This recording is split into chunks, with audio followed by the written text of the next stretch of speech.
I saw this movie in the theater in the summer of 1988 with my dad. And like I said, it was one of those formative experiences for me where I bonded with my dad over this movie. And some of that maybe because of the relationship that I had with my dad. I saw those parallels with the John Candy character in the film, not so much in their personalities, but for I guess whatever reason, it's hard to pinpoint it exactly. The way this movie captures, and it's hard to pinpoint it in a feeling, but an emotion of what it was like for me growing up in the '80s and taking family vacations. What makes this more appealing to me versus like National Lampoon's Vacation, which I will say I like National Lampoon's Vacation more. I think it's a funnier movie, beat by beat.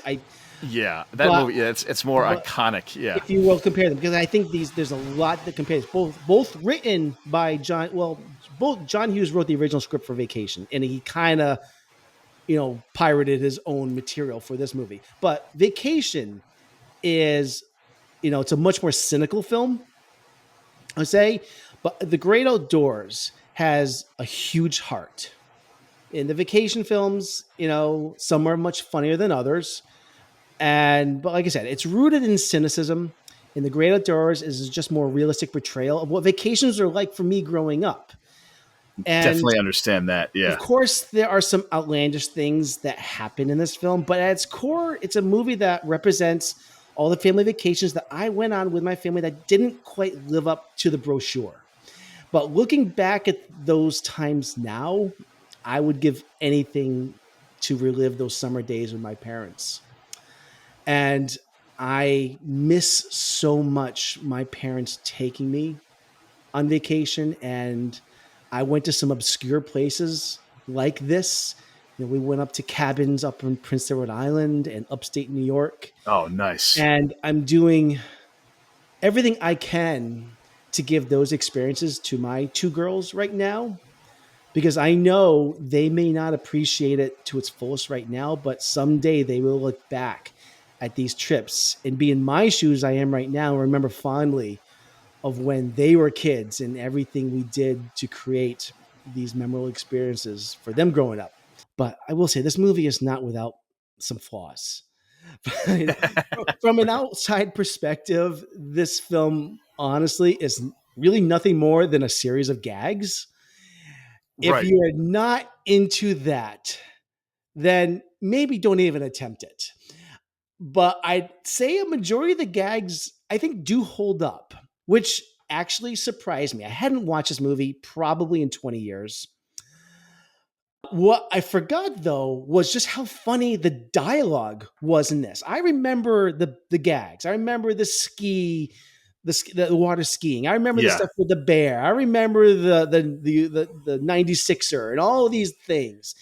I But will comment briefly that all the gags have a decent production value to them. Like yeah, they go for the gag. Like the gag like breathe. Each one breathes. Like they go for it. Yeah. but some of the exchanges, the dialogue that take place are just downright gut busting. And I forgot how well it's a John Hughes pen script. He was the Shakespeare of the '80s, honestly. And I have some sound clips I will play in a little bit. But of course, like I said, this is John Hughes script, and he's right off the heels of Ferris Bueller's Day Off and Planes, Trains, and Automobiles. He was in the zone at this time. But before I wrap this up, finally, I'll just want to say that I thought the pairing of Candy and Aykroyd are just dynamic. And I can't believe this is really the only time they co starred together. They've been in the same movie several times, but they are so good. I think this movie is elevated by their performances. For you mentioned Aykroyd before. I think Candy is the heart of this film. What I love and respect about this film so much is that Candy, a large man, is never once the butt of a fat joke in this film. And I think that's so cool. He's playing a husband and a dad who just loves his family. This character of Chet could have been played by any actor. I mean, I love That's Candy, but it has nothing to do with him being overweight. That's And a this really good point. Yeah. and this is the 1980s where poking fun at someone's weight is about the easiest thing to do in comedy. But this movie is better than that. And I have all the respect in the world for this film because of it.